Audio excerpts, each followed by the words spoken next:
Welcome to this edition of SAU Weekly, your source for the latest news and sports from St. Ambrose University. I'm Dave Gergenti. And I'm Annie Krull.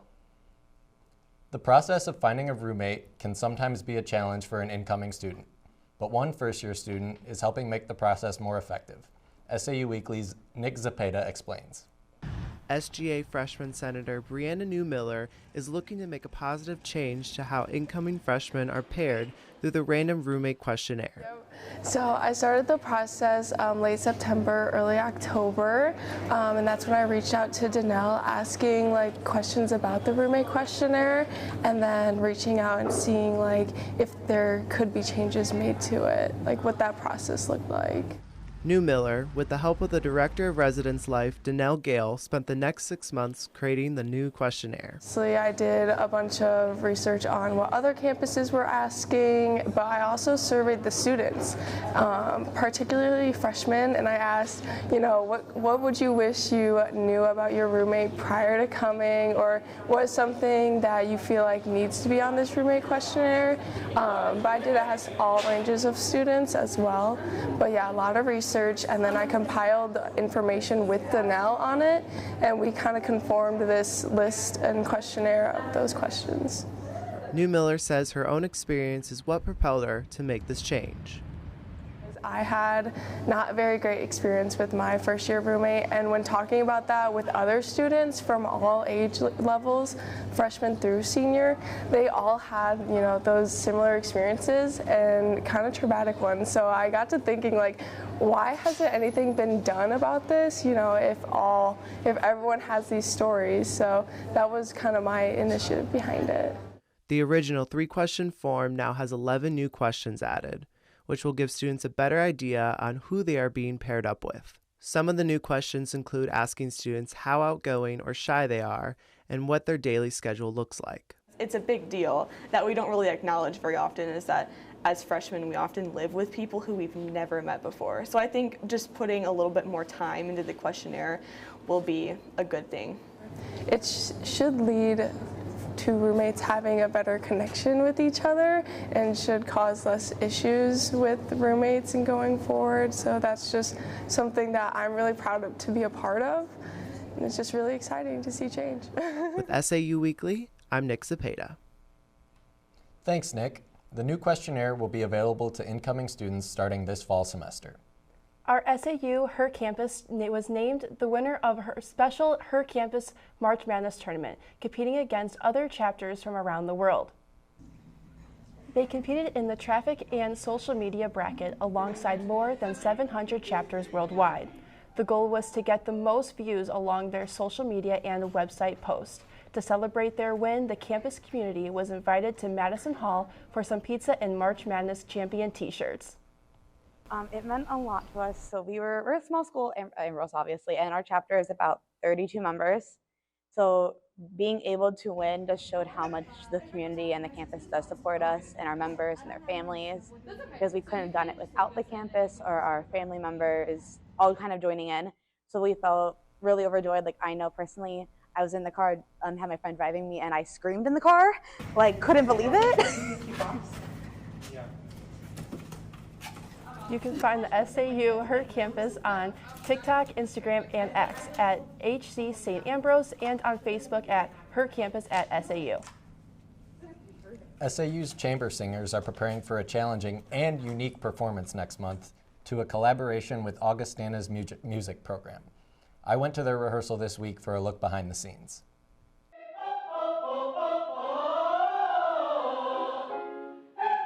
Music and lyrics are almost always heard from Madison Hall, but rarely are they from a group that aren't Ambrosians. But thanks to a collaboration with Augustana's chamber singers, both groups are set to perform Anton Buckner's Mass No. 2 in E minor together. It's really cool to hear all the music with the full group finally and see kind of how another school runs things. But yeah, it's a really cool experience so far. The collaboration is one that students were not expecting, but are ultimately grateful for. I'm glad we're having a collaborative venture because this music is really difficult. I haven't been a part of a joint school venture in a very, very long time, not here especially, so it's cool that we're able to do that.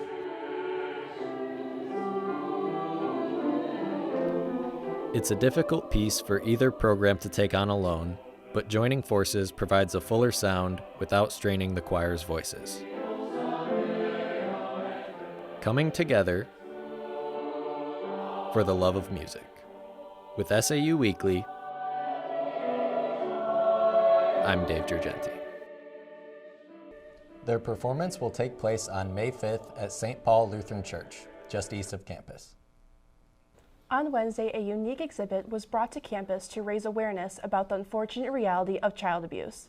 The Lisa Project is an audio and visual experience, letting participants go from room to room, highlighting the harsh realities of abuse. The multi-sensory experience was brought to campus by the SAU School of Social Work and the Scott County Kids Organization. Putting perspective into the community and community members that unfortunately this is a reality for children, and the reality also can impact them as they grow older in regards to mental health challenges, and that's one of those things that is very at the forefront for many people's concerns as we move forward in life. And so having this available, bringing awareness to it, providing opportunities for somebody to either share the knowledge and awareness of it. If you would like to make an impact, get in contact with Scott County Kids Organization or our own social work program here at St. Ambrose. The SAU Theater Department returns to the U Stage with their new show, The Secret in the Wings, but this time with a new stage manager at the helm. SAU Weekly's Cooper Alt has more. They get up and fly away!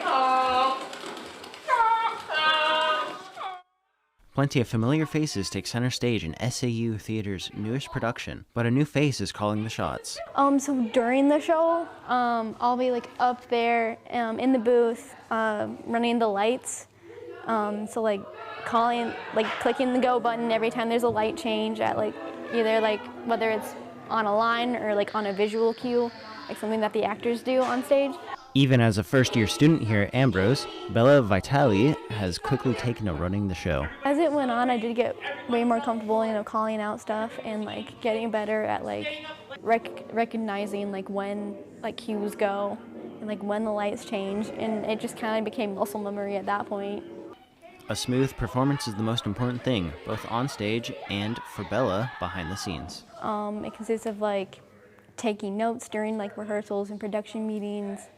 Kind of being that gateway between, production cast, and just making sure in general that the show runs smoothly and that everything's in place. Bella's new role in the theater program has also let their previous stage manager try her hand at acting. Although she knew there were big shoes to fill, Bella was up to the challenge. Definitely been a good challenge for me. It definitely showed me just how much responsibility theater is in general, and how to better work with people and everything. But it went better than I thought it would go, and I'm really proud of that. With SAU Weekly, I'm Cooper Alt. Thanks, Cooper. The final showings of The Secret in the Wings will be this Saturday at 7:30 p.m. and Sunday afternoon at 3 p.m. You can get your tickets at sau.edu/Galvin. You've seen him around campus and at every campus event, but you probably haven't seen Assistant VP Jason Richter's stored collection of Pez Dispensers. SAU Weekly's Cole Neggins has more.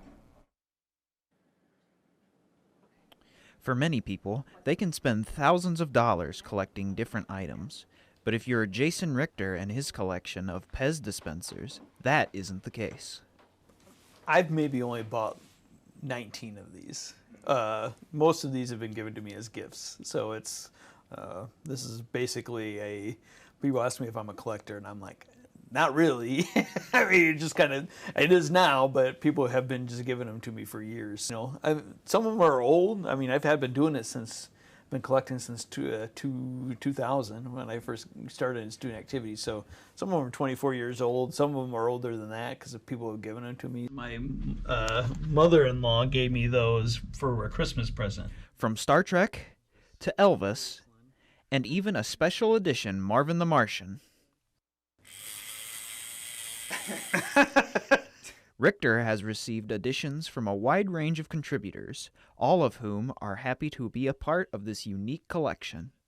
That's why I love them, because really each one of them's got a story about a person that has somehow impacted my life because they thought enough to bring it in. When they come in, they almost light up more for the, like, I'm contributing to the collection than I am. So for me, it's more like, if the student comes in and it gives it to me, that gives me some value. It's a fun way for those in Richter's personal and professional life to stake their claim in his office.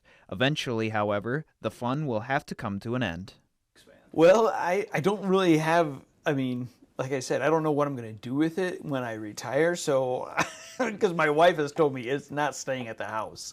Until then, the collection will continue to grow, perhaps until it covers the entire window. You can see the shelf is getting pretty full here. I don't know where I'm already starting to stack things. With SAU Weekly, I'm Cole Negan. Richter isn't sure what the future holds for the collection, but for now, he's grateful for the stories and people behind each Pez Dispensers. Coming up next on SAU Weekly, we introduce you to our new student body president, Anna May, in What's the Buzz? SAU Weekly's Miranda Richards sits down with May to discuss her goals for the upcoming school year. Stay tuned. Tune in to KALA and hear something different. Programming that celebrates the diversity of our listeners. We're advocates for the arts, showcasing your favorite music from around the world. We're storytellers, producing award-winning news and educational podcasts. We're dedicated sports fans, bringing you the latest Fighting Bee action from St. Ambrose University. We're a learning lab, mentoring the next generation of broadcasters and content creators. A part of your community for 5 decades. We're KALA Radio, 88.5 FM and 106.1 FM. Turn it on and turn it up. A change of the guard is on its way for the upcoming school year. After last week's SGA elections, junior Anna May was named student body president alongside sophomore Jack Day as her vice president. In this week's What's the Buzz, Miranda Richards sits down with May to discuss what she hopes to accomplish when she steps into her role as student body president.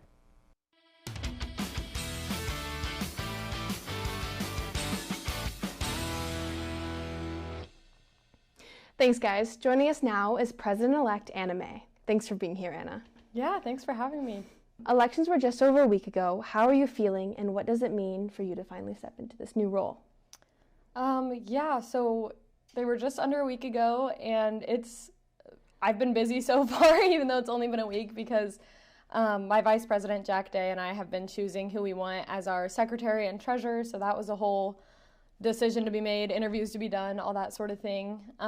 It's been really fun. I've enjoyed it. I've already feel like I've learned so much about the role that I didn't know or didn't realize last year, because there's so much done behind the scenes that you don't necessarily realize as a senator, which it's really cool to see that part just in a week. I think I've been into Jason Richter's office like 3 times in the last 6 days, but he's been super helpful, been talking us through a lot, letting us know how it goes. You know, he's been here for years and years and seen all kinds of different presidents, so it's really interesting to hear his perspective and like what he has to say about everything, and just he'll tell us what we need to do, what like our tasks, our duties, and then he'll be like, well, you can do that, but you don't have to. And it's just interesting to be like in that type of role. I've never had a role like that before.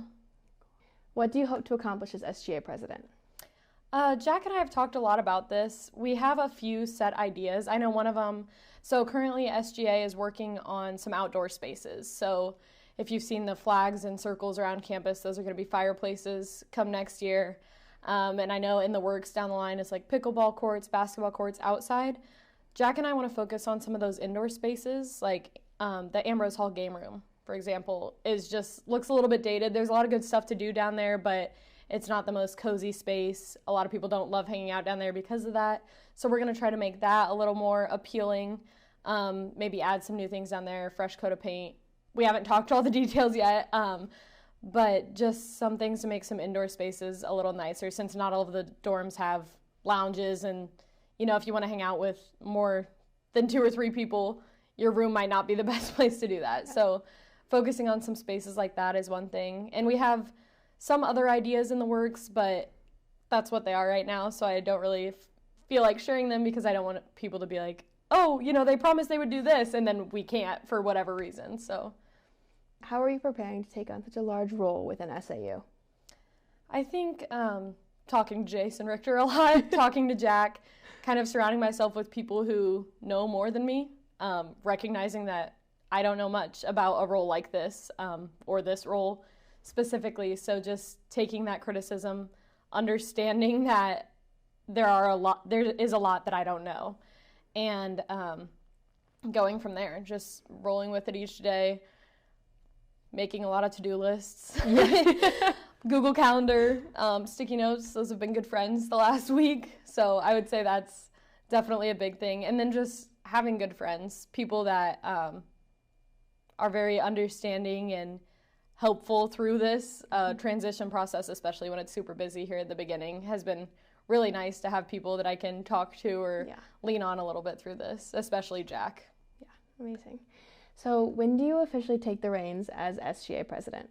Yeah, so we actually took the reins last week, about halfway through the meeting. So our meetings are on Sunday nights, and we started last week halfway through. So this meeting coming up this Sunday will be my first full meeting where I'm sitting at the head, have the president title, and our full cabinet will be there. So that's really exciting. That's so exciting. What is something that you want your fellow SAU students to know about the upcoming school year? I think one thing that I would like our fellow students to know is that everything is done a specific way for a reason. I know it's easy sometimes as a student to get frustrated with little things or get annoyed that something's done the way that it is, but just being a senator on SGA, a class senator, I've learned a lot about why things are done the way that they are, and that has been super interesting to hear all of that, but then also to share that with people like, oh yeah, well, that's because of this, or this happened and that's why it's this way. And then usually, even if it doesn't change it or fix it, then people are like, oh, that makes sense. And just seeing both sides of that is really, I think, important as far as, you know, understanding things and just gaining a larger perspective, a bigger picture, being able to see that a little bit easier. Yes, that was very well said. Thank you again for being here, Anna. Yes, thank you for having me. And good luck on your new role. Back to you guys. Thanks, Miranda. Coming up next in sports, a special homecoming for our dance and cheer teams as they wrap up another historic season. And highlights from another conference matchup for our women's lacrosse team. Join SAU Weekly's Luke Farah as he takes you inside SAU athletics. Stay tuned.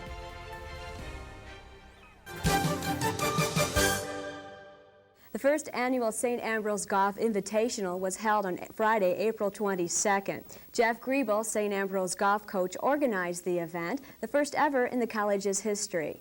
Well, it's our first annual, hopefully, invitational golf tournament. We have 12 teams competing in the tournament today from the two-state area.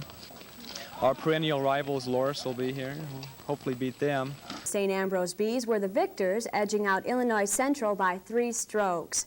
Mike Sisler, a junior from Green Bay, Wisconsin, was an individual medalist for the Bees.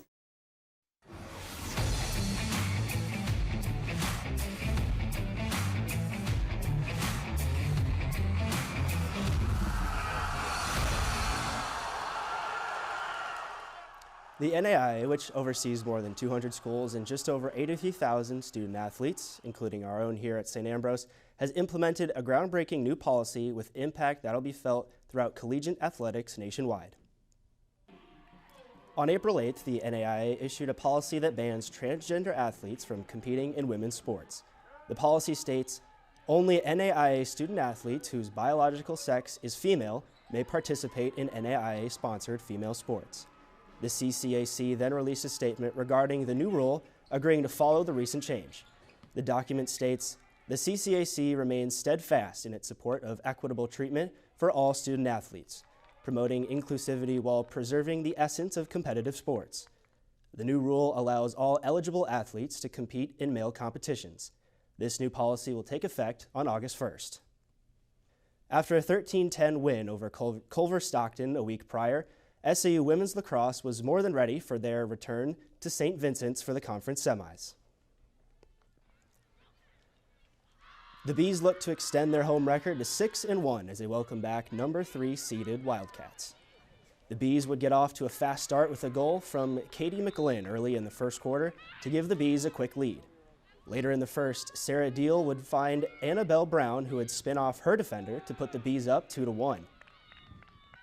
Jumping to the second quarter, Claire Jeffers would blow past the defender for a goal, putting the Bees up 6-1.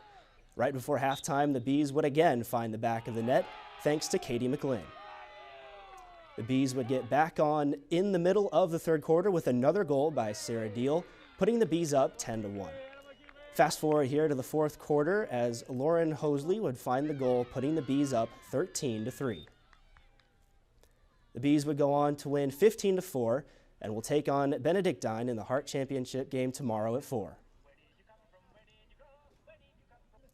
It was a special homecoming for our cheer and dance teams upon their return from competing over the weekend in Orlando, Florida.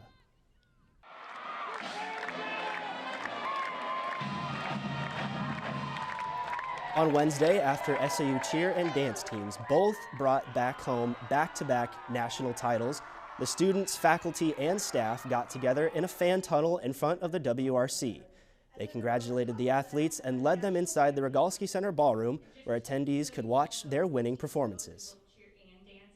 When they called our name as first place, I just remember grabbing onto my co-captain and saying, "We did it," because that was all that we had been working for the past 4 years. And this year we were just hungry for another national title.